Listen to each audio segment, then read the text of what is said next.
Okay. तो आज के लेक्चर के अंदर हम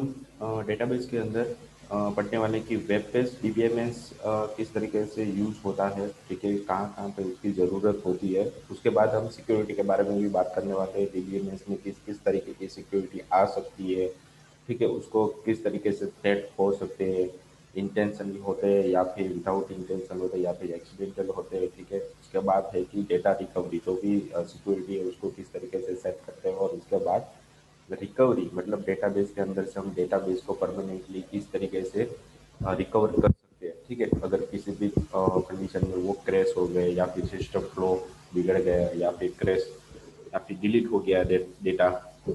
अनफॉर्चुनेटली, ठीक है। तो इस तरीके से हम डेटाबेस को क्या कर सकते हैं कि रिकवर भी कर सकते हो। तो इस 3 टॉपिक के बारे में आज के लेक्चर के अंदर हम डिस्कस करने वाले हैं, ठीक है। तो फर्स्ट है कि वेब बेस्ड जो छोटा सा टॉपिक है, उसके बाद सिक्योरिटी और रिकवर। तो वेब बेस्ड के बारे में फर्स्ट ऑफ ऑल सीख लेते हैं भाई उसके अंदर एग्जैक्टली होता क्या है, कहाँ कहाँ पे उसकी ज़रूरत होती है, ठीक है। तो यहाँ पे बताया गया कि वेब के अंदर आप किसी भी तरीके की सिस्टम बनाते हो, मतलब किसी भी तरीके का सॉफ्टवेयर बनाते हो, तो उस सॉफ्टवेयर के अंदर आपको डेटा स्टोर करने के लिए डीबीएमएस की ज़रूरत पड़ेगी ही पड़ेगी। कोई भी आप डेटाबेस ले लो, जैसे कि आपको किसी भी तरीके की सिस्टम बनानी है, ठीक है, ठीक है। तो किसी भी तरीके की आपको सिस्टम बनानी है, तो उस सिस्टम के अंदर जो भी आप रजिस्टर करवाओगे, कॉन्टैक्ट करवाओगे, या किसी भी तरीके की फीडबैक आपको लेनी है, या फिर किसी भी तरीके का डेटा को स्टोर करवाना रहता है परमानेंटली, तो उसके लिए यहाँ पे आपको डेटाबेस की मतलब डीबीएमएस की ज़रूरत पड़ेगी ही पड़ेगी, ठीक है। तो वेब बेस के अंदर कहाँ कहाँ पे वो ज़रूरत होती है उसके बारे में यहाँ पे आपको बताया गया है, ठीक है। तो यहाँ पे है the web-based database management system is one of the essential part of DBMS। मतलब डेटाबेस जो वेब बेस के अंदर डेटाबेस यूज होता है वो वन टाइप ऑफ डीबीएमएस का ही पार्ट रहता है, ठीक है। And used to store web application data, मतलब हमारे जो वेब एप्लीकेशन रहती है उसके अंदर जो भी जिस तरीके का भी डेटा रहता है उसको स्टोर करने के लिए यहाँ पे हमें डीबीएमएस की ज़रूरत पड़ती ही पड़ती है, ठीक है। फिर उसके बाद यहाँ पे लिखा है कि a web based database management system is use to handle those database that are having a data, ठीक है। जिस तरीके की आप वेब एप्लीकेशन बनाते हो या वेबसाइट बनाते हो, तो उसके अंदर जिस तरीके का भी आपको डेटा स्टोर करवाना रहता है, तो उस डेटा को स्टोर करवाने के लिए यहाँ पे हमें ज़रूरत पड़ने वाली है डेटाबेस की। तो वो किस तरीके का डेटाबेस रहता है यहाँ पे, तो उसके लिए यहाँ पे ई कॉमर्स, फिर ई बिजनेस, फिर ब्लॉग्स, फिर emails and other online application, मतलब जिस तरीके की भी आपने ऑनलाइन एप्लीकेशन या वेबसाइट यूज़ की है या फिर आपने बनाई है, तो उसके अंदर डेटा स्टोर करने के लिए यहाँ पे आपको डेटाबेस की डीबीएमएस की ज़रूरत पड़ेगी, ठीक है। फिर उसके बाद है कि while many DBMS seller are working for providing a property, मतलब बहुत सारे ऐसे डेटाबेसेस है या प्रोवाइडर्स है जो आपको डायरेक्टली डेटाबेस प्रोवाइड करते हैं, ठीक है। मतलब आपको बनाने की ज़रूरत नहीं होती, आपको सिर्फ क्या करना होता है, जो भी आप वेबसाइट बनाते हो तो आपको वो डेटाबेस डेटा स्टोर करने के लिए एक बैकएंड में डेटाबेस देता है, जिसके अंदर आप अपने अपने तरीके से टेबल या किसी भी तरीके की डेटाबेस बना सकते हो और उसके अंदर डेटा को स्टोर आप करवा सकते हो, ठीक है। तो अलग अलग तरीके के वेंडर्स रहते हैं जो आपको ये फैसिलिटी प्रोवाइड करते हैं, तो उसी के बारे में यहाँ पे आपको बता दिया गया है कि while many DBMS seller are working for providing property database for connectivity solution with the web, मतलब वेब के साथ आपको डेटाबेस की कनेक्टिविटी वो कर देंगे, वो ताकि आपका जो भी डेटा रहेगा वो वहाँ पे सेव रहेगा और परमानेंटली रहेगा। The majority of organization necessity a more general way out to prevent them from being tied into single technology, मतलब जो भी आपके पास डेटा रहता है, ठीक है, और बहुत सारे अलग अलग तरीके के ऑर्गेनाइजेशन होते हैं जिसको डेटा स्टोर करवाने की ज़रूरत पड़ती है, ठीक है, और उसको सिंगल टेक्नोलॉजी के अंदर स्टोर करवा और प्रिवेंट करवाने की भी ज़रूरत पड़ती है। तो इसके लिए ये लोग जो ऑर्गेनाइजेशन रहता है वो आपको एक डेटा प्रोवाइड करता है जिसके अंदर आपका सारा डेटा परमानेंटली सिक्योरिटी के बेस पे स्टोर रहता है, ठीक है। तो ये हो गई वेब बेस्ड एप्लीकेशन, कहाँ कहाँ पे उसकी ज़रूरत पड़ेगी और कहाँ से आप ले सकते हो, मतलब उसके लिए वेंडर की ज़रूरत होती है डेटा स्टोर करने के लिए, ठीक है। आप खुद से तो बना नहीं सकते क्योंकि उसमें बहुत ही टाइम लग जाता है, ठीक है। तो किसी कोई भी ऑर्गेनाइजेशन होती है या किसी भी तरीके की वेब एप्लीकेशन होती है तो उसके लिए डेटाबेस अलग से लेना होता है। ठीक है, तो ये वेब बेस्ड DBA मतलब कहाँ पर हमें उसकी ज़रूरत पड़ेगी वेब बेस्ड के डिपेंडेंट, उसके बारे में यहाँ पे आपको बताया गया है। फिर बेनिफिट्स ऑफ वेब बेस्ड मतलब हमें डेटाबेस वेब बेस्ड लेने की ज़रूरत क्यों है और उसके बेनिफिट्स क्या है। ठीक है, तो वो क्या होता है कि प्रोवाइड सिंपलिसिटी, बहुत ही आसान हो जाता है हमें उसे यूज़ करने के लिए। हमें जो भी डेटा स्टोर होता है वो सारा का सारा रिकॉर्ड आप देख सकते हो। ठीक है, इसलिए एडमिन को जो भी यूज़ कर रहा है उस डेटाबेस को उसको सारा डेटा वहाँ पे इजीली मिल जाएगा, मतलब सिंपल रहेगा। फिर है कि वेब DBMS प्लेटफॉर्म इंडिपेंडेंट मतलब उसको कोई भी व्यक्ति एक्सेस कर सकता है, पर जिसको परमिशन है या लॉगिन की परमिशन है वही उसको देख सकता है। मतलब वो एडमिन एडमिन के पास ही उसका यूजर नेम और पासवर्ड रहेगा, इसलिए वो डिपेंडेंट मतलब किसी भी प्लेटफॉर्म के ऊपर आप देख सकते हो, मतलब और कहीं पर भी आप देख सकते हो क्योंकि ऑनलाइन ही सारा डेटा रहता है। ठीक है, इसको देखने के लिए आपको सिर्फ लॉगिन की ज़रूरत पड़ती है। जैसे आप लॉगिन करते हो तो वो डेटा आपको कहीं पर भी किसी भी सिस्टम के ऊपर आपको दिखाई दे सकता है। फिर provide a graphical user interface मतलब अच्छी तरीके से उसे UI किया गया, यूजर इंटरफेस किया गया ताकि देखने में भी हमें अच्छा लगेगा और थोड़ा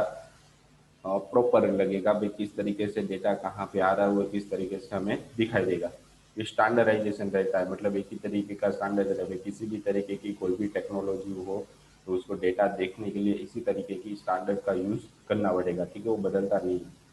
फिर एक ही प्रोवाइड क्रॉस प्लेटफॉर्म सपोर्ट मतलब अलग अलग सिस्टम के अंदर से भी उसे आप देख सकते हो।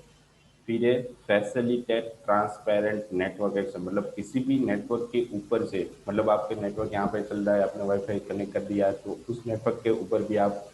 जो भी डेटाबेस है उसको लॉगिन करके देख सकते हो। या फिर अलग कोई भी आपका मोबाइल नेटवर्क रहेगा तो उसके अंदर से भी आप जैसे लॉगिन करोगे तो आपको डेटा वहाँ पे सही से दिखाई देगा। मतलब नेटवर्क इंडिपेंडेंट है, ट्रांसपेरेंट है, किसी भी नेटवर्क के ऊपर से आप उसे देख सकते हो। फिर है स्केलेबिलिटी मतलब जितना भी डेटा आपको उसके अंदर स्टोर करवाना रहता है, ठीक है, वो सारा का सारा डेटा आप यहाँ से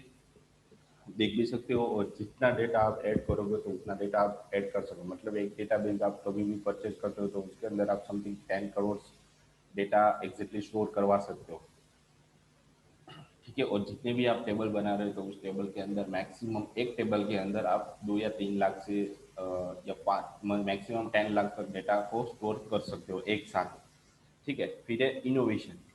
इनोवेशन मतलब नई चीज़ आपको इसके अंदर ऐड करवानी होती है तो उसके लिए भी यहाँ पे फैसिलिटी दी गई है, जितनी फंक्शनलिटी आपको दी गई उतनी फंक्शनलिटी आप यहाँ पे कर सकते हो। ठीक है, यहाँ यानी कि नया डेटाबेस बनाना हो इसके अंदर या फिर आपको टेबल बनानी या फिर उसके अंदर डेटा ऐड करवाना है, उस डेटा को डिलीट करना है। ठीक है, तो ये सारी फंक्शनलिटी आपको वहाँ पे दी जाती है, मतलब नई इनोवेशन आप उसके अंदर कर सकते हो। तो ये हमारी वेब बेस्ड DBMS होगी ताकि हमें जो हम परचेस कर रहे हैं DBMS तो उसके अंदर ये सारी फैसिलिटी आपको दी जाती है ताकि क्लाइंट जो होता है उसको अच्छी तरीके से सारा डेटा मेंटेन हो जाए और उसको अच्छी तरीके से दिखा भी रहेगा। ठीक, सारा का सारा, और उसको जिसको भी दिखाना है वो भी देख सकता है सारा डेटा। ठीक है, तो इस तरीके से वेब बेस्ड DBMS को यूज़ किया जाता है। फिर जो भी हम डेटाबेस लेते हैं परचेज करते हैं, ठीक है, तो उसको सिक्योरिटी हम सिक्योर कैसे किस तरीके से कर सकते हैं तो उसके सेकंड टॉपिक हमारा है DBMS सिक्योरिटी। तो उसके बारे में हम बात करने वाले हैं कि DBMS सिक्योरिटी होती क्या है exactly। ठीक है, तो उसके अंदर कौन सी किस तरीके की सिक्योरिटी लगी होनी चाहिए या फिर किस तरीके की सिक्योरिटी हम दे सकते हैं उसके अंदर, तो उसके बारे में इस टॉपिक में डिस्कस करेंगे। तो यहाँ पे है कि डेटा इज जो वैल्यूबल है मतलब जिस तरीके का भी आपके पास समथिंग 1 या 2 लाख का डेटा पड़ा या 10,000 भी रिकॉर्ड पड़ा हुआ तो आपके लिए बहुत ही वैल्यूबल है। ठीक है, वन टाइप ऑफ एक एंटिटी हो जाती है, एक ऑब्जेक्ट होता है जिसकी मदद से आप किसी भी इंसान को उसका फ़ोन नंबर, उसका ईमेल, उसका एड्रेस, वो सारी चीज़ें आप जान सकते हो। मतलब किसी भी इंसान के पास आप पहुंचना चाहते हो तो उसकी जो डिटेल रहती है उसके उसके थ्रू आप पहुंच सकते हो। तो ये बहुत ही वैल्यूबल इंफॉर्मेशन हो जाती है। ठीक है, तो जो भी डेटा जिसी भी फर्म के अंदर रहता है, किसी भी ऑर्गेनाइजेशन के अंदर जिसके पास रहता है वो डेटा सिक्योर होना चाहिए। तो इसलिए यहाँ पे बताया गया कि data is a valuable entity that must have to be formally handle मतलब जिस तरीके की ऑर्गेनाइज रहती है वो खुद से ही हैंडल करता है, किसी और को देता नहीं है। ठीक है, and manage as with any e commerce economic resource मतलब जो भी आपके पास नॉर्मल रिसोर्सेस रहते हैं तो उसको यूज़ करने के लिए और उस डेटा को मेंटेन करने के लिए मैनेज करने के लिए सिक्योरिटी की यूज़ की जाती है। फिर है कि So some part of all the commercial data may have tactical importance to their respective organise मतलब किसी भी तरीके की ऑर्गेनाइजेशन के अंदर जिस तरीके का भी डेटा रहता है वो उसके लिए बहुत ही इंपॉर्टेंट रहता है और कॉन्फिडेंशियल रहता है ताकि और वो डेटा किसी भी तरीके से आप किसी भी व्यक्ति को शेयर नहीं कर सकते हो बहुत ही अगर किसी को पता चल जाता है इसके बारे में तो आप बहुत मुश्किल में पड़ सकते हो ठीक है तो ये बहुत ही इम्पोर्टेंस इंफॉर्मेशन होती है जो उस ऑर्गेनाइजेशन के लिए बहुत ही इम्पोर्टेंट मतलब किसी भी जैसे हमारे इंस्टीट्यूट है यहाँ पे हमारे पास बहुत सारे स्टूडेंट्स होते हैं ठीक है जिसकी इन्फॉर्मेशन हमें डिस्क्लोज नहीं करनी होती है ठीक है तो एक दूसरे का डेटा भी वो देख नहीं सकते इस तरीके से हमें डेटा को सेव करके रखना होता है वो सारी इन्फॉर्मेशन किसके पास रहती है ऑर्गेनाइजेशन के पास ही रहती है मतलब हमारे पास रहती है ठीक है तो ये इस तरीके की सिक्योरिटी मतलब एक दूसरे का डेटा कहीं से भी लीक होना नहीं चाहिए ठीक है अगर लीक होता है तो बहुत ही बदनामी हो सकती है ठीक है तो ये बहुत ही सिक्योरिटी और सेंसेबल इंफॉर्मेशन होती है ठीक है तो सिक्योरिटी इस तरीके से सेटअप होती है ठीक है किस तरीके से किसी भी तरीके की ऑर्गेनाइजेशन के लिए अब सिक्योरिटी को डेटाबेस के अंदर किस तरीके से मेंटेन किया जाता है ठीक है तो उसके बारे में भी यहाँ पे आपको बताया गया है वापस से कि डेटाबेस ये तो हमारे डीबीएमएस के लिए था और उसके बाद यहाँ पे डेटाबेस के बारे में बताया गया तो डेटाबेस के अंदर किस किस तरीके की सिक्योरिटी होती है तो उसके बारे में यहाँ पे हम डिस्कस करेंगे database security is a technique मतलब जो भी सिक्योरिटी हम लगाने वाले हैं वो क्या होती है वन टाइप ऑफ एक टेक्निक्स होती है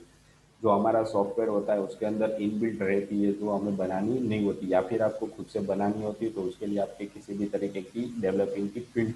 चूज करनी पड़ती है ठीक है तो यहाँ पे आपको बताया गया है कि database security is the technique that protects and secure the database against the intentional or accidental threats मतलब किसी भी तरीके की अगर सिक्योर डेटा को डेटाबेस के अंदर जो भी डेटा पड़ा वो इंटेंशनली मतलब मैन्युअली आप चाहते हो भाई इसको ये डेटा सारा मुझे चाहिए ही चाहिए तो उसके लिए आप थोड़ा बहुत हैकिंग कर सकते हो ठीक है और कोई डेटा यूज़ कर रहा है तो वो एक्सीडेंटली लीक हो जाता है मतलब उसे पता भी नहीं है कि डेटा हमारा यहाँ से हैक हो गया है ठीक है तो इस तरीके से जो भी थ्रेट आते हैं तो उसको बचाने के लिए यहाँ पे सिक्योरिटी प्रोटेक्ट्स और सिक्योरिटी सेट की जाती है जिसकी मदद से वो डेटा कहीं पर भी आसानी से लीक ना हो ठीक है तो ये सिक्योरिटी सेटअप होनी चाहिए दूसरी बात है कि security concern with will be relevant not only the data reside in organisation database ठीक है तो यहाँ पे जो भी सिक्योरिटी होती है वो सिर्फ डेटा को रिसेट मतलब डेटा को सिक्योर करने के लिए नहीं होती उसके लिए ऑर्गेनाइजेशन के अंदर जो भी डेटा उसका रहता है मतलब जो वेबसाइट होती है उसको भी यहाँ पे अच्छे से सिक्योर करनी होती है तो उसके लिए यहाँ पे दिखाया गया है कि द ब्रेकिंग ऑफ सिक्योरिटी में harm other part of the system मतलब जैसे ही आप किसी भी तरीके की सिक्योरिटी तोड़ते हो तो वहाँ पे आपको हार्डवेयर होता है या फिर सॉफ्टवेयर होता है उसको भी यहाँ पे हार्म होने की एक वन टाइप ऑफ पॉसिबिलिटी होती है ठीक है तो बीच में अल्टीमेटली अपन जो डेटाबेस है मतलब जो भी हमारा हार्डवेयर के अंदर कभी भी चेंजेस होगा या हैकिंग होगी तो हमारे डेटाबेस के अंदर भी स्ट्रक्चर के अंदर भी चेंजेस हो सकता है ठीक है तो ये भी सिक्योरिटी हो सकती है उसके बाद है कि consequently database security include hardware parts and software parts and human resource and the data मतलब डेटा तो हमारा one type of internally data store हुआ है उसके अलावा हमारे कौन कौन से पार्ट है वो सिक्योर करने होते हैं तो उसके लिए यहाँ पे हमें हार्डवेयर पार्ट सॉफ्टवेयर पार्ट और ह्यूमन रिसोर्स जो हम यूज़ करते हैं उसको भी हमें यहाँ पे सिक्योर करना पड़ता है तो ये भी हमारी वन टाइप ऑफ डेटाबेस के रिलेटेड ही सिक्योरिटी हो जाती है उसके बाद है कि डेटा को अच्छी तरीके से सिक्योर करने के लिए to efficiently do the uses of security needs appropriate करना मतलब किसी भी तरीके की डेटा को सिक्योर करने के लिए उसको अच्छी तरीके से कंट्रोल करना आना चाहिए मतलब जो भी डेटा आपका पड़ा रहता है ठीक है उसको अच्छी तरीके से किसी एक पर्सन या एक से ज़्यादा पर्सन को आप डिस्क्लोज नहीं कर सकते ताकि आपके पास वो अच्छे से सिक्योर रह सके अगर आपके पास उस डेटाबेस के अंदर जाने के लिए यूज़र नेम और पासवर्ड है तो आप ही उसको एक्सेस कर सकते हो और कोई कर नहीं सकता ठीक है तो ये क्या हो जाती है one type of security high हो जाती है अगर आप उस यूज़र नेम पासवर्ड किसी और को देते हो तो वहाँ पे आपकी सिक्योरिटी कम हो जाती है क्योंकि वो पर्सन किसी और को भी यहाँ पे दे सकता है तो यहाँ पे उसके बारे में बताया गया है कि which are distinct in specific mission and purpose of the system मतलब किसी भी तरीके की सिस्टम को बचाने के लिए बहुत ही आसान तरीका है ये, ठीक है। तो ये हमारी सिक्योरिटी होती है और इस तरीके से हम उसको थ्रेट सिक्योरिटी डिस्क्लोज हो सकती है, ठीक है। तो इसके बारे में यहाँ पे आपको बताया गया है। उसके बाद है कि जो भी सिक्योरिटी हमारी हो तो किस किस तरीके से लूज हो सकती है सिक्योरिटी, तो उसके बारे में यहाँ पे बताया गया है कि थेफ्ट एंड फ्रॉडुलेंट, मतलब किसी भी तरीके का कोई फ्रॉड करता है या फिर कोई चोर होता है, ठीक है, तो वो हैक कर लेगा, तो इस तरीके से हमारी सिक्योरिटी डिस्क्लोज हो सकती है। या फिर लॉस ऑफ कॉन्फिडेंशियल और सीक्रेसी, मतलब किसी भी तरीके की यूजर नेम और पासवर्ड आप लूज कर सकते हो, ठीक है, या फिर किसी को वो एक्सीडेंटली मिल गया तो आप उस डेटा को लूज कर सकते हो। फिर लॉस ऑफ डेटा प्राइवेसी, मतलब जिस तरीके का भी डेटा आपके पास पड़ा रहता है उसमें से आधा डेटा गायब हो गया तो क्या हो गया, हमारा डेटा प्राइवेसी लूज हो गई थोड़ी। फिर है कि डेटा लॉस ऑफ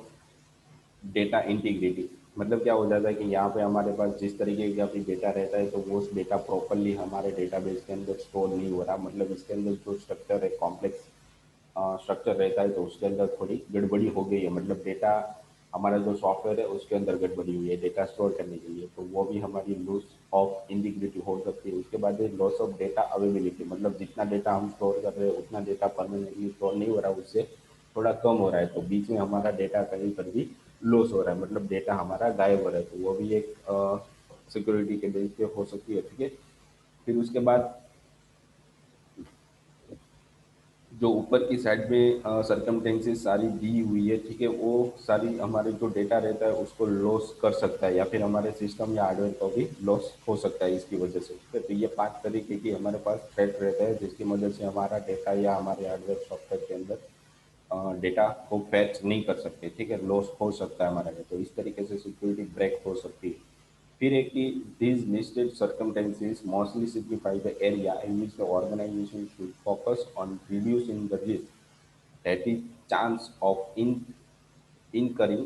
लॉस और damage to data within a data, मतलब इसके बारे में जो भी सरकमटेंसेज ये इन 5 के ऊपर हम वर्क करेंगे तो हमारा जो डेटा रहता है या फिर हमारी जो सिक्योरिटी थी उसको ब्रेक करने के लिए रिस्क हमारा कम हो जाएगा, ठीक है, और डेटा हमारा ज़्यादा सिक्योर हो जाए, मतलब 80-90% तो आप उसको सिक्योर कर ही दोगे, कोई जो 10% रहता है भाई, ठीक है, वही हमारा डेटा यहाँ से ब्रेक कर सकता है, जो हैकर होता है वन टाइप ऑफ, ठीक है।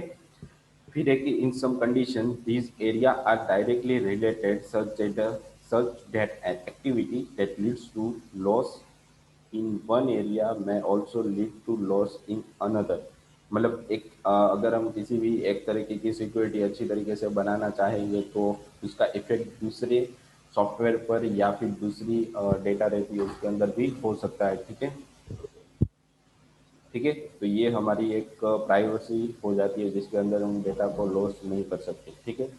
उसके बाद है कि in some condition these area are directly related, मतलब जो भी डेटा हमारा रहता है जो भी यूजर रहते हैं वो डायरेक्टली हमारे डेटाबेस के साथ कनेक्टेड होते हैं, ठीक है, तो ये डायरेक्टली एक्सेस नहीं करने देना होता है, ठीक है, तो हमारी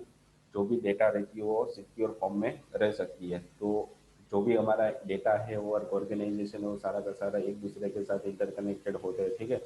तो ये जो भी ऑर्गेनाइजेशन और डेटाबेस है तो इन दोनों के बीच में वन टाइप हम हमारा लॉगिन या सिक्योरिटी बीच में लगा सकते हैं ताकि जो भी ऑर्गेनाइजेशन को जिस तरीके का डेटा दिया गया है वही वो यूज़ कर सकते हैं, उसके अलावा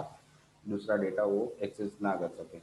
ठीक है। तो इस तरीके की हम सिक्योरिटी के बेस पे थोड़ा वर्क कर सकते हैं ताकि हमारा जो भी डेटा है वो लॉस होने में रिस्क थोड़ा कम हो जाए, ठीक है। फिर उसके बाद है कि हम कंप्यूटर बेस पे हमारी डेटा की सिक्योरिटी किस तरीके से बढ़ा सकते हैं, तो यहाँ पे उसके बारे में आपको बताया गया है। तो सिक्योरिटी मतलब कंप्यूटर बेस पे हमारी डेटा बेस पे सिक्योरिटी किस तरीके से बढ़ा सकते हैं, बाई डिफॉल्ट वो देखिए ये पर हम हमें खुद से हमारे कंप्यूटर में से कंट्रोल देना होता है तो किस तरीके से दे सकते हो, तो उसके यहाँ पे उसके लिए यहाँ पे आपको थोड़े बहुत पॉइंट्स दिए गए। यहाँ पे बताया गया है security of DBMS is merely as good, मतलब वो बहुत ही अच्छी होती है ऑलरेडी, तो ही हम तो ही तो कोई भी व्यक्ति उसको यूज करने वाला है, ठीक है, वो अच्छी होने वाली है। फिर एक ही the security of DBMS is multi good as that operating system, मतलब ऑपरेटिंग किसी भी तरीके की ऑपरेटिंग सिस्टम के बेस पे वो सिक्योरिटी अच्छी होती है due two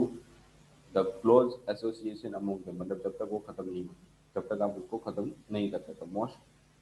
of the computer based database security are listed below. तो एक्सेस ऑथराइजेशन मतलब किसी भी व्यक्ति को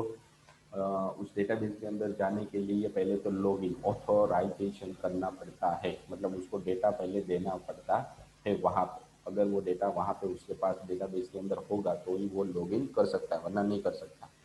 ठीक है। फिर है कि एक्सेस कंट्रोल, मतलब उसको एक्सेस करने के लिए कौन कौन सी फंक्शनलिटी दी जाती है, जैसे डिलीट कर सकते हो, नए डेटाबेस बना सकते हो, नए टेबल्स बना सकते हो, फील्ड को चेंज सकते हो, रीनेम कर सकते हो, तो ये सारी फंक्शनलिटी दी जाती है। फिर डेटाबेस को देख सकते हो। फिर उसके बाद उसका बैकअप भी ले सकते हो, और रिकवरी ऑफ डेटा मतलब जो भी आपको डेटा दिया गया, अगर उसके अंदर किसी भी तरीके की आपको बैकअप चाहिए यहाँ से यहाँ तक, मतलब इस डेट से इस डेट तक का आपको डेटा रिकवर बैकअप करना है तो भी आप कर सकते हो, तो उस तरीके की फैसिलिटी उसके अंदर दी जाती है। या फिर पूरे रिकॉर्ड मतलब जितना भी आपका डेटा है उसको सारे का सारा रिकॉर्ड को अब तक रिकवर करना है तो उसके लिए भी फैसिलिटी वहाँ पे फंक्शनलिटी दी गई होती है, ताकि आप आसानी से जैसे क्लिक करोगे तो आपका डेटा रिकवर हो सकता है। उसके बाद है डेटा इंटीग्रिटी, मतलब एक दूसरे के साथ टेबल के साथ अलग अलग डेटाबेस के साथ इंटीग्रिटी करने के लिए भी आपको कमांड दी जाती है, जिसकी वजह से आप उस डेटा को कहीं पर भी आपको शो करवाना रहता है तो उसके लिए यूजर नेम और पासवर्ड रहती है, और उसको वहाँ पे आप एक्सेस यूज कर सकते हो। ठीक है, मतलब कहीं पर भी उस डेटा को आप दिखा सकते हो। फिर इंक्रिप्शन, मतलब किसी भी तरीके का डेटा को आपको दिखाना नहीं है किसी और पर्सन को, मतलब बहुत सारा डेटा में से थोड़ा डेटा आपको इनक्रिप्ट फॉर्म में रखना है और थोड़ा डेटा आपको दिखाना है, तो इंक्रिप्शन के लिए भी आपको एक फंक्शनलिटी दी जाती है। फिर एक रेड टेक्नोलॉजी,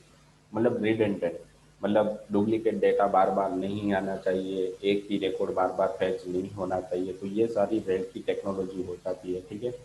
तो ये जैसे कि रेड के बारे में हमने पढ़ा था, रिडंडेंसी, एटॉमिसिटी, इंटीग्रिटी और डिपेंडेंसी। ठीक है, ये सारी चीज़ें हमने यहाँ पे आगे के लेक्चर के अंदर पढ़ी थी। ठीक है। तो ये सारी उसकी फंक्शनलिटी दी जाती है जो हम कंप्यूटर बेस पे सिक्योर उसको कर सकते हैं। ठीक है, तो ये कंप्यूटर बेस पे हम उसको कंट्रोल कर सकते हैं डेटा को इस इतने तरीकों से। ठीक है। उसके बाद है कि जो एक्सेस कंट्रोल हमें मिलता है, ठीक है, यहाँ पे क्या है कंप्यूटर बेस्ड, तो एक्सेस कंट्रोल किस तरीके से हम हैंडल कर सकते हैं तो उसके बारे में यहाँ पे आपको बताया है। फिर एक the usual way of supplying access control to database system is dependent on granting and revoking of privilege within a database, मतलब उस डेटा को आप एक्सेस कब करोगे, जब तक आप डेटाबेस के अंदर लॉगिन नहीं करोगे तब तक वो डेटा आपको दिखेगा नहीं, मतलब उसको एक्सेस करने के लिए पहले लॉगिन करना पड़ेगा। ठीक है, तो लॉगिन करने के लिए यहाँ पे पहले सिस्टम के अंदर जाने के लिए ग्रांट मतलब उसके लिए परमिशन लेनी पड़ेगी। परमिशन लेने के लिए one type of log n system वहाँ पे बिठाया जाता है। जैसे ही आप लॉगिन करोगे तो जो भी डेटा आपको दिखना होगा, मतलब जिस ऑर्गेनाइजेशन को जितना डेटा दिखाना है उसके लिए रिक्वेस्ट जाएगी और जो भी डेटा रहता है वो आपको वहाँ पे दिखाई देता है। ठीक है। फिर एक प्रिविलेज मतलब परमिशंस होती है वन टाइप ऑफ। ठीक है। Privilege allow a user to create or access some database object or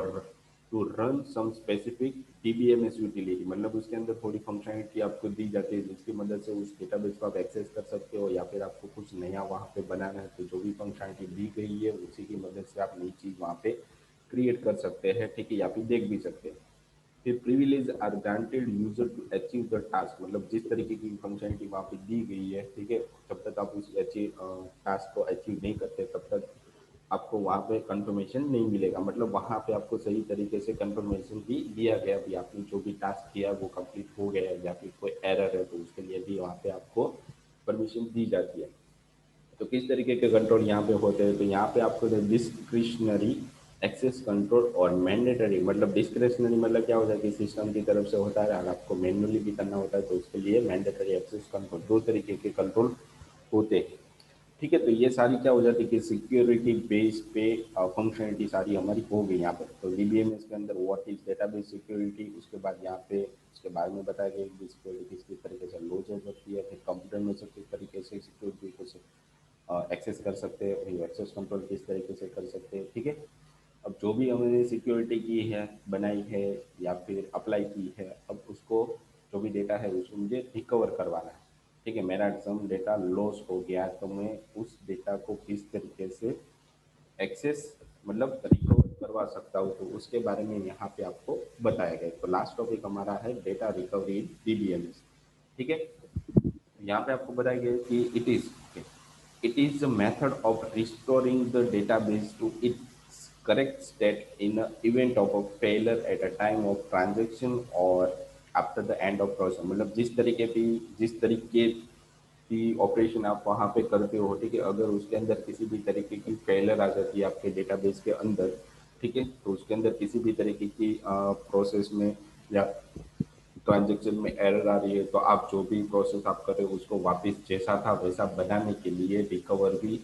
करवा सकते हो। तो उसके लिए वहाँ पे आपको एक फंक्शन भी दी जाती है जिसकी मदद से डेटा को आप रिस्टोर कर सकते हो। ठीक है, फिर यहाँ पे दिया गया है कि earlier you have been given a concept of database recovery as a service that should be provided by all the DBMS for ensuring that the DBMS database is dependable and remain in consistent state in the presence of failure। मतलब अगर आपकी system crash हो गई या fail भी हो गई हो, तो पहले के टाइम में क्या होता है कि डीबीएमएस की तरफ से वो इंश्योर ही रहता है कि हमारा डेटा परफेक्टली सही है, ठीक है, और कंसिस्टेंस वे में भी जो पहले था वैसा ही था कंसिस्टेंट, मतलब ठीक है, वैसे की वैसे पड़ा हुआ है। अगर आपकी कोई फंक्शनलिटी वहाँ से फेल हो गई है तो पुराना डेटा आपका एज इट इज रहेगा। मतलब अभी जो सिस्टम हमारी हो रही है, ठीक है, उसके अंदर क्या होता है कि अगर किसी भी तरीके की आपकी ट्रांजेक्शन या आपकी क्वेरी गलत हो गई है, फेल हो गई, तो आपको एक मैसेज दे देगा और आपका जो पुराना रिकॉर्ड है वो वैसा का वैसा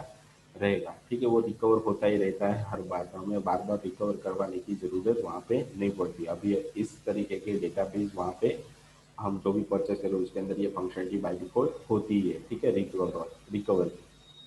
फिर है कि in this context dependability refer to both the flexibility of the DBMS to various kind of failure and its ability to recover from those failure। मतलब डेटाबेस के अंदर अभी इस तरीके की कंटेक्स्ट प्रोग्रामिंग की जाती है जिसकी मदद से आप किसी भी तरीके का डेटा फेल हो गया या फिर आप रिकवर करते करते आपका डेटा वापस से फेल हो गया है, तो क्या करता है कि जिस तरीके का डेटा पहले था वैसे ही वो रिकवर करेगा। ठीक है, और सारा डेटा जिस स्टेट में था, जिस तरीके से था पड़ा हुआ था वैसे ही आपको वापस से कर देगा। मतलब जो भी आपने नया टास्क किया है वो फेल हो जाता है, उसके अंदर वापस से आपको वो टास्क करना रहता है। ठीक है, तो इस तरीके की अभी डेटाबेस के अंदर फंक्शनलिटी दी जाती है। फिर एक Hindi chapter you will gather the brief knowledge of how this service can be provided। मतलब इस तरीके की सर्विस दी जाती है तो उसके बारे में हम डिस्कस करेंगे। फिर यहाँ पे लिखा है to gain a better understanding of possible problem you may encounter in providing consistency. मतलब जो इस तरीके की भी सिस्टम होती है उसको पहले आपको रेफर करना रहता है, अगर उसके अंदर किस किस तरीके की प्रॉब्लम आपको आ सकती है तो उसको समझने के लिए पहले उस सिस्टम को आपको समझना पड़ेगा, उसकी फंक्शनलिटी को यहाँ पे समझना पड़ेगा। फिर उसके बाद ही आप उस डेटाबेस को रिकवर कर सकते हो। तो उसी टॉपिक के बारे में इसके अंदर लिखा हुआ है, अगर किसी भी तरीके की डेटा फेलियर हो जाती है तो ठीक है, तो ये डेटा रिकवरी होती है। इस तरीके से आप डेटा रिकवर कर सकते हो, खुद से भी मैन्युअली भी कर सकते हो या अभी के सिस्टम डेटाबेस के अंदर खुद से भी वो रिकवर होता रहता है थोड़े टाइम के बाद। या फिर वैसे भी फंक्शनलिटी होती है कि हर 3 महीने या 2 महीने या 1 महीने के बाद आपको रिकवर चाहिए तो ऑटोमेटिकली उसकी फंक्शनलिटी चलती है बैकग्राउंड में, एक बार आपको सेट कर देना रहता है, फिर हर महीने के बाद वो ऑटोमेटिकली वहाँ तक का डेटा रिकवर करके आपको एक फाइल ईमेल के अंदर भी सेंड कर देता है। तो उस तरीके की भी वहाँ पे डेटाबेस के अंदर फंक्शनलिटी अभी के डेटाबेस के अंदर होती है। ठीक है, लेटेस्ट जो भी डेटाबेस हम परचेज करते हैं उसके अंदर ये सारी फंक्शनलिटी इनबिल्ट होती है। ठीक है, इस वहाँ तक हमें रिकवर करके देता रहेगा। उसके बाद है कि हमें डेटाबेस जो भी डीबीएमएस है डेटा है उसको रिकवर करने की ज़रूरत क्यों पड़ती है, किस हाल में पड़ती है। तो जैसे हमने सिक्योरिटी पे देखी, सिक्योरिटी के अंदर किस किस तरीके की फंक्शनलिटी हो सकती है, ठीक है, और उसकी वजह से हमारा डेटा लॉस या सॉफ्टवेयर लॉस हो सकता है, तो उसको रिकवर किस तरीके से किया जाता है, किस परफॉर्मेंस के बेस पे, तो यहाँ पे उसके बारे में बताया गया है। The storage of data usually include 4 types of media. मतलब किसी भी तरीके का डेटा हमारे पास रहता है तो उसको स्टोर करने के लिए यहाँ पे 4 तरीके की टाइप्स दी गई है। जैसे कि किसी भी तरीके का डेटा हमारे पास रहेगा तो कहाँ पे पड़ा रहता है, तो मेन मेमोरी में रहता है, मैग्नेटिक डिस्क के अंदर, मैग्नेटिक टेप के अंदर और ऑप्टिकल डिस्क के अंदर हमारा सारा डेटा आप रिकवर करवा सकते हो। ठीक है, कहीं पर भी मतलब मेमोरी आपके पास होनी चाहिए नॉर्मली। फिर है कि यहाँ पे many different form of failure can affect data memory, मतलब यहाँ पे बहुत सारे तरीके के फेलियर्स हो सकते हैं, ठीक है, जिसकी मदद से हमारी जो भी प्रोसेस होती है, ट्रांजेक्शन होती है, तो उसके अंदर हमें हमारी प्रोसेस सही से नहीं होती। तो उसको यहाँ पे अच्छी तरीके से रिकवर करने के लिए किस मेमोरी के अंदर उसको रिकवर बार बार किया जाता है, ठीक है। और किस तरीके की डिवाइस में से आप रिकवर डेटा कर सकते हो, तो उसके बारे में यहाँ पे आपको बताया गया है कि 4 तरीके की डिवाइसेस रहती है जिसके अंदर से डेटा आप रिकवर कर सकते हो। तो फेलियर कब होता है, ठीक है, और उसके अंदर से डेटा को रिकवर किस सिचुएशन में किया जाता है, तो उसके बारे में सम पॉइंट्स यहाँ पे दिए गए हैं, ठीक है। तो फर्स्ट पॉइंट यहाँ पे है कि ड्यू टू हार्डवेयर और software error the system crash, मतलब किसी भी तरीके की हमारी सॉफ्टवेयर के अंदर एरर आ गई, हार्डवेयर के अंदर हमारी क्रैश हो गई, सिस्टम क्रैश हो गई, तो उस हाल में हमारा डेटा रिकवर हम कर सकते हैं। फिर एक कि फेलर ऑफ मीडिया, मतलब किसी भी तरीके का डिवाइस जिसकी मदद से हम डेटा देखते हैं तो वो फेल हो जाता है, या फिर such as a head crash और unreadable media that result in loss. जैसे हमने पेरिफेरल डिवाइस के अंदर पढ़ा था कि जो हमारी मैग्नेटिक डिस्क होती है उसके अंदर अगर वो हेड ही खराब हो गया तो उसके अंदर का डेटा हम देख नहीं सकते, मतलब वो डेटा नहीं मिलेगा। तो उस हाल में हम डेटा को रिकवर करवा सकते हैं मैग्नेटिक डिस्क के अंदर से। फिर एक कि there can be application software है, मतलब किसी भी सॉफ्टवेयर के अंदर कोई भी हमें पेज वो ओपन करके नहीं दे रहा है, उसके अंदर किसी भी तरह की एरर आ रही है, ठीक है, तो उसको हम रिकवर कर सकते हैं। Such is a logical error data accessing the database that can cause, मतलब जब डेटा एक्सेस करते हो उस टाइम पे जो एरर आ रही है, ठीक है, उसको हम मैनेज यहाँ से कर सकते हैं। फिर है natural physical disaster such as fire, flood, earthquake, तो उस साल में भी वे उस डेटा को रिकवर कर सकते हैं। फिर carelessness and unintentionally destruction of data, मतलब हम डेटा डिलीट करना नहीं चाहते पर किसी भी हाल में हमारा वो डेटा गायब हो गया, मतलब वो हम किसी और डेटा को डिलीट करना चाहते थे या फिर किसी और को मूव करना चाहते थे, तो वो डेटा वहाँ से हट गया।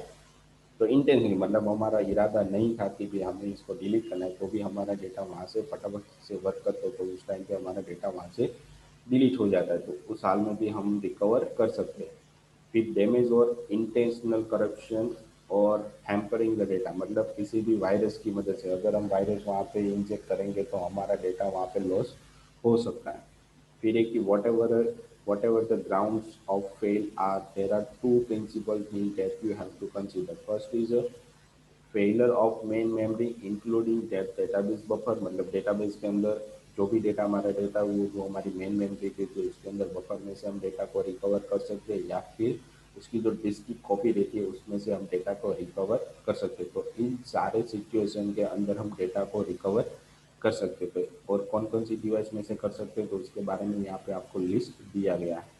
ठीक है। तो ये सारी रिकवरी थी, मतलब हमें रिकवर करने की ज़रूरत क्यों पड़ती है और किस हाल में पड़ती है, किस सिचुएशन में पड़ती है, तो उसके बारे में यहाँ पे टॉपिक्स दिए गए, ठीक है। उसके बाद है कि रिकवरी की फैसिलिटी डीबीएमएस के अंदर हम किस तरीके से कर सकते हैं, तो यहाँ पे लिखा है कि every DBMS should offer the following facility help out the recovery mechanism. First of all तो बैकअप, ठीक है, आप किसी भी तरीके की डेटाबेस को बीच में आप बार बार बैकअप के फॉर्म में कॉपीज बना के अपनी फाइल्स के अंदर अलग जगह पे स्टोर आप कर सकते हो। फिर एक किसी भी तरीके की लॉगिंग फैसिलिटी होती है ट्रांजैक्शन के अंदर, तो वहाँ पर भी उसको आप ट्रेस कर सकते हो, रिकवर करवा सकते हो। फिर जिस तरीके के भी आप डेटा को अपडेट करते हो या फिर चेंजेस करते हो तो उसके लिए वहाँ पे चेक पॉइंट होता है, तो जैसे आप चेक पॉइंट करोगे तो आपका डेटा वहाँ तक तो फिक्स ही हो जाता है, वो कभी भी उसके अंदर आप कभी भी चेंज नहीं कर सकते, तो वो चेक पॉइंट की मदद से भी आप डेटा को रिकवर करवा सकते हो, ठीक है। यहाँ पे आपको बताया कि recovery facility allows update to database for getting the latest patches to be made permanent and keep secure from vulnerability. तो यहाँ पे इसके बारे में चेक पॉइंट क्या होता है कि जिसकी मदद से आप डेटाबेस के अंदर एक बार आपने ये कमांड दे दी तो उसके बाद आपका डेटा परमानेंटली सेव हो जाता है, उसके अंदर आप किसी भी तरीके का चेंजेस नहीं कर सकते, ठीक है, डेटा आप देख सकते हो उसे। तो ये भी हमारी एक रिकवरी हो जाती है, फैसिलिटी हो जाती है। फिर है कि recovery manager allows the database system for restoring the database to reliable and steady state after the any failure आता, मतलब किसी भी तरीके का फेलियर होता है तो उस डेटा को कहाँ तक मैनेज करना है या फिर कहाँ से उसको उठाना है,